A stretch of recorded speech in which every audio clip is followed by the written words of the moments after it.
Hello viewers, இன்னைக்கு நம்ம பார்க்க போறது ஒன் பீஸ் எபிசோட் 865 பார்ட் 1.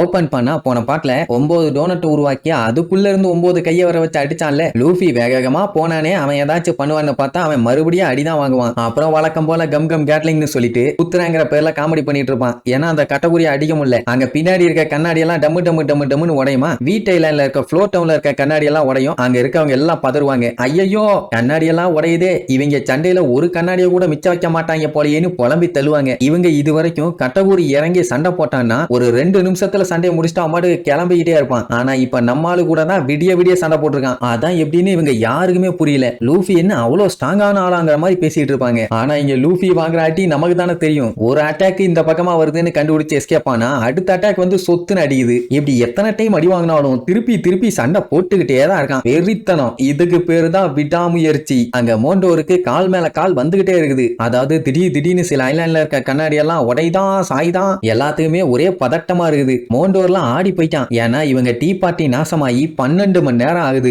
அப்போத்துல இருந்து சண்டை போட்டுக்கிட்டே தான் இருக்கானுங்க. என்ன நடக்குதுன்னு ஒண்ணும் புரியல. அப்பதான் காட்டுறாங்க CP0 சேர்ந்த அண்டர் கவர் ஏஜென்ட்டும் அந்த பிக் நியூஸ் மார்கன் இருக்கான்ல அவனும் அங்கதான் இருக்காங்க. ஏன்னா அவங்க 2 பேத்துக்குமே இங்க என்னென்ன சம்பவம் நடக்குதுன்னு தெரிஞ்சுக்கணும். அதனால பொறுமையா வெயிட் பண்ணி கேட்டுட்டு இருப்பாங்க. இப்ப அந்த மார்கனுக்கு என்ன ஒரு சந்தோஷம்னா லூஃபி மட்டும் இப்ப தப்பிச்சிட்டான்னா அது எம்பரருக்கு ஒரு பெரிய அவமானம். அதைத்தான் இவன் கவர் பேஜ்லயே போட்டு கவர் பண்ண போறானாமா. அந்த டைம் ஸ்டசி மோண்டோரை கூப்பிட்டு உங்களுக்கு இன்னொரு முக்கியமான விஷயத்த நான் சொல்லட்டுமான்னு கேட்பான். சொல்லு கேட்டு தொலைறோம்பானுங்க. அவன் அந்த டமட்டே பாக்ஸ பத்தி சொல்லிடுவா. யூகோ கிங்டம்ல இருந்து லூஃபி கொடுத்தான்னு ட்ரெஷர் அள்ளிட்டு வந்தீங்கல்ல, அதுல தானே அந்த டமட்டே பாக்ஸ் இருந்துச்சு. அதுக்குள்ள இருந்தது ட்ரெஷர்லாம் இல்ல வெடிகுண்டுடா விளக்கண்ணைகளாம்பா. அவனுக்கு அப்படியே தூக்கி வாரி போடும். நிஜமா தான் சொல்றியா உண்மையாதான் சொல்றியான்னு திருப்பி கேட்பானுங்க. ஆமாண்டா எனக்கு வேற வேலை இல்ல, நைட்டு நேரம் உங்ககிட்ட இப்படி விளையாண்டுட்டு இருக்கதான் வேலை பாரு. விளக்கண்ணைகளா? கடைசியா ஒரு பயங்கரமான பிளாஸ்ட் ஆகி உங்களோட கோட்டையே சரிஞ்சிச்சு. அதுக்கு காரணமே அந்த டமட்டே பாக்ஸ் தாண்டா என் சொம்புகளா. இது கூட தெரியாம இவ்வளவு நேரமா கிண்டிட்டாரா இருக்கீங்கன்னு அந்த மோண்டோருக்கு செம்ம காண்டாயிரும்.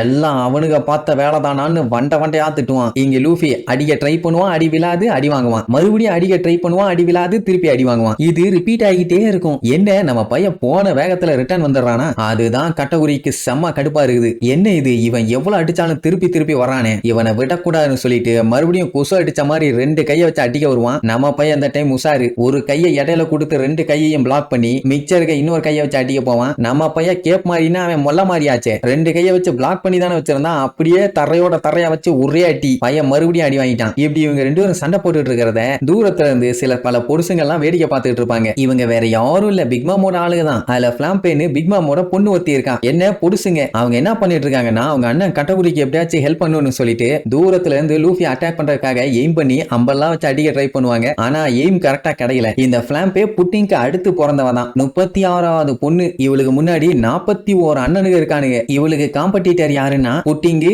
அனனான்னு இன்னொரு குட்டி பொண்ணு. இவங்க 3 பேருக்கும் போட்டின்னு வச்சா பெஸ்ட் லிட்டில் சிஸ்டர் அவார்டு கொடுக்கணும்னா 40 பேரும் சேர்ந்து இவளுக்கு தான் ஓட் போட்டு இவளுக்கு தான் கொடுப்பாங்களாமா. ஏன்னா எல்லாத்துக்குமே இவள ரொம்ப பிடிக்கும். இவ தான் கிங் ஆஃப் த லிட்டில் சிஸ்டர்ஸ்னு வேற சொல்லிக்குவா. இதுல இன்னொரு மேட்டர் என்னன்னு தெரியுமா? இவ கட்டகுரி ஃபேன் கிளப்போட பிரசிடென்ட் அண்ட் அது மட்டும் இல்லாம சூசைட் ஸ்குவாடோட கேப்டன். எல்லாத்துக்குமே கட்டகுரியோட ஃபேவரட்டா இருக்கணும்னு ஆசைதான். ஆனா அவன் யாரையுமே கண்டுக்க மாட்டான். அவனுக்கு ஒரு அக்கா 38 தங்கச்சிங்க இருக்காங்க. அப்படி இருக்கும்போது அவன் எல்லாத்தையுமே தெரிஞ்சு வைக்கணும்னா அது ரொம்ப கஷ்டம் தானே. அதனாலதான் பிளாம்பே இந்த மாதிரி டைம்ல அவனுக்கு ஹெல்ப் பண்ணி அவனோட பெஸ்ட் சிஸ்டரா இவன் மாறணும்னு சொல்லி அவளுக்கு ஆசை. இவங்க எப்போ இங்க வந்திருப்பாங்கன்னா ஃபர்ஸ்ட் இவன் காண்டாயி லூஃபி கிட்ட அடி வாங்கினால அதுக்கப்புறம் நான் கூலா இருக்கணும்னு சொல்லிட்டு லூஃபியை போட்டு பொழந்து கட்டியிருப்பான். அதுவும் விரித்தனமா கரெக்டா அந்த டைம்ல தான் வந்திருப்பாங்க. அப்போங்கும்போது கொஞ்சம் அப்நார்மலா தான் இருந்தான். பட் இப்ப கூல் ஆயிட்டான். இந்த அளவுக்கு அவன் எந்த எனிமி கூடயுமே கஷ்டப்பட்டு சண்டை போட்டதே இல்லை. இந்த டைம் தான் முறையா இப்படி சண்டை போட்டுட்டு இருக்கான். எப்பவுமே பர்ஃபெக்ட்னா அவன் தான் சொல்லி பயங்கரமா பில்டப் பண்ணிட்டு இருப்பா. அதே நேரம் இங்க லூஃபி கண்டமேனிக்கு அடி வாங்கி வாயில இருந்து ரத்தம் ஊத்துன்னு ஊத்தும். ஆனாலுமே லூஃபி விழுகிறதா இல்ல, நிக்க முடியாம நின்று எந்திரிப்பான். உடனே இந்த பிளாம்பே கூட இருக்க அல்ல கைங்கெல்லாம் என்ன சொல்லிடுவானுங்க,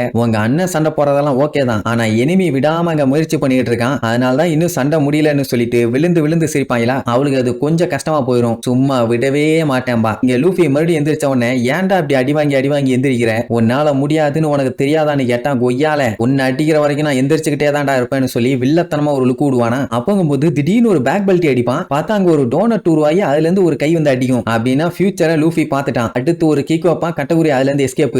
அதுக்கப்புறம் சட்டக்குன்னு பின்னாடி வந்து உங்க ஒக்கமாக்கா எத்தனை கையை வச்சுட்டு அடிப்பான் தெரியுமா. அட்ட டைம்ல அத்தனை அடி விழும். அந்த அடியை வாங்கிக்கிட்டே நம்ம கட்டகுரிய ஒரு மாதிரி லுக்கு விடுவான் பாருங்க. என்னடா நீ இன்னுமே அடங்க மாட்டேங்கிறேன்னு அந்த பஞ்சோட பஞ்சா சேர்த்தி வந்து ஒரு மிதி அப்படியே சிவரோட சிவரா போய் சாணி மாதிரி சக்குன்னு ஒட்டிக்குவான். அவன் மேல மோச்சியை வேற போட்டு ஃபுல்லா கவர் பண்ணிடுவானா. பய வெளியில வர முடியாம காட்டுத்தனமா முக்கிட்டு இருப்பான். அவ்வளவுதான் சோலி முடிஞ்சுன்னு பார்த்தா பின்னாடி வழியா உடச்சுக்கிட்டு வந்து விழுவான். இதை யாரும் எக்ஸ்பெக்ட் பண்ணல. கேட்டகரி பார்த்துட்டு டேய் கீழே விழுகிறதே அவமானம் தான்டா, எந்திரிச்சு வந்தா மட்டும் நீ என்ன பெரிய வீரனானு சொல்லி மூஞ்சா அடி விழும். லூஃபி என்னடானா கொஞ்சம் கான்சென்ட்ரேட் பண்ணி ஏதோ ஒரு அட்டாக்ல எஸ்கேப் ஆயிடுறான். ஆனா அடுத்த அட்டாக்லங்கும் போது மாட்டிக்கிறான். இப்ப பயலோட பாடி எல்லாம் உதற ஆரம்பிச்சிருச்சு. ஆனாலும் அவன் விடுற மாதிரி இல்ல, காட்டுத்தனமா கத்துவான். உடனே அவன் பார்த்துட்டு எனக்கு தெரியும் உன்னால இப்ப எந்திரிக்க கூட முடியல, ஆனாலும் நீ அடுத்து இந்த அட்டாக் தான் பண்ணுவேன்னு சொல்லி அவன் அடுத்து பண்ண போற அட்டாக் எல்லாத்தையுமே அவங்கிட்டயே சொல்லுவான். நீ ஒரு முட்டாளு, உன்னால எதுவும் பண்ண முடியாதுன்னு தெரிஞ்சுமே லூசு மாதிரி பண்ணிட்டு இருக்க. உன்னோட மூமெண்ட்டை மத்தவங்களால கண்டுபிடிக்க முடியும்னு தெரியும் போது அது கடுப்பா தான் இருக்கும். இத சொல்லிட்டு இருக்கும் போதே நீ அடுத்து லெஃப்ட் கிக்கும் ரைட் கிக்கும் ட்ரை பண்ண போற. ஆனா அதுக்கு முன்னாடியே தடுத்து என்னால உன்னை அடிக்க முடியும். இத உன்னோட ஹார்ட் பஸ்ட் ஆகிற வரைக்கும் என்னால செய்ய முடியுமா. இப்ப பாவ லூஃபியால முடியல, மூஞ்சி முகரெல்லாம் வீங்கி போச்சு. பையன் இப்பதான் பயங்கரமா கான்சென்ட்ரேட் பண்ணுவான். ரெய்லி என்ன சொல்லியிருப்பாருன்னா சும்மா பிளைண்டா போய் யாரையும் அட்டாக் பண்ணாத, கரெக்டான கேப்பை பார்த்து அடிக்கணும். அப்படி பண்ணலன்னா நீ பண்ற அட்டாக்கும் எனர்ஜியும் வேஸ்ட் ஆக மட்டும் தான் செய்யும் அப்படின்னு சொன்னதை யோசிச்சு பார்த்துக்கிட்டே பையன் பயங்கரமா கான்சென்ட்ரேட் பண்ணுவான். இதுக்கப்புறமாச்சு நம்ம பையன் கான்சென்ட்ரேட் பண்ணி ஒழுங்கா அட்டாக் பண்ணுவானா இல்லையான்னு அடுத்தடுத்த எபிசோட்ல பார்க்கலாம். டாடா.